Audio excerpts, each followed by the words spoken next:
Isang Filipino author naman ang nagbahagi ng kanyang karanasan sa fibromyalgia, isang sakit na di raw madalas nauunawaan. Sa ulat ni Teresa Ridula, umaasa raw siyang ang bago niyang libro makakatulong sa mga gaya niyang nararanasan ang nasabing karamdaman. Sakit sa katawan na mas matindi raw sa karaniwan pero hindi madaling maunawaan. Ganito inilarawan ni Luisa Novella ang kondisyong fibromyalgia. Mismong doktor sasabihin sa'yo na sa utak mo lang yan. Di ba? Parang, iniimbento ko lang to. It's not. It's real.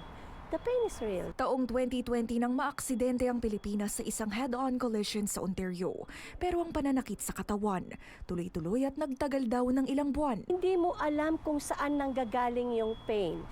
Naiiyak ka na sa sobrang sakit. Yung lakad ko talagang nakagano na ako. Kasi hindi ko na to kaya. Tapos yung nagsasaklay na ako. Tapos sasakay ka ng sasakyan.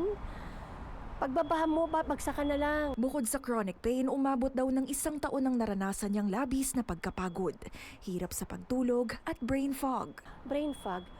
Bakit ako nandito? Saan ako pupunta? Anong gagawin ko? Alam mo yung ilang segundo na tuminto ako at unaware ako na nasa highway ako. Tapos lahat na nag-honk, nagbibigay na ng fingers sa'yo. Hindi ko pa rin alam na dapat akong tumabi. Hindi ko pa rin, kasi hindi ko alam kung bakit ako nandun eh. Noong 2022, 2 taon mula nang unang maranasan ng mga sintomas. Natukoy na fibromyalgia ang kanyang sakit. Validating yung fibromyalgia diagnosis ko.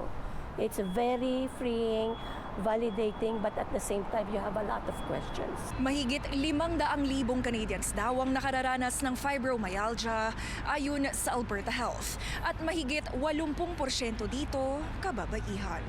Sabi ko, anong magagawa ko dito? While I am navigating through the pain myself, through the brain fog, etc., I am still thinking, meron akong pwedeng magawa. Ang karanasan sa sakit naging inspirasyon sa kanyang bagong librong pinamagatang Still Yours, Reclaiming Hope, Strength and Daily Peace While Living with Fibromyalgia and Other Chronic Illnesses.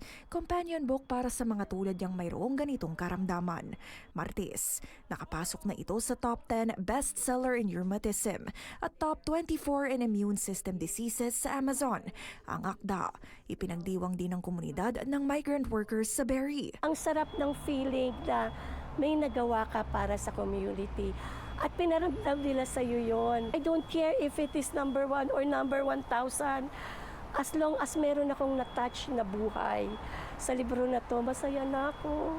Diin ni Novella, kung may kakaibang karamdaman, magpatingin sa doktor at isipin ang sarili ng maging malakas ang kalusugan. That's why it's still yours.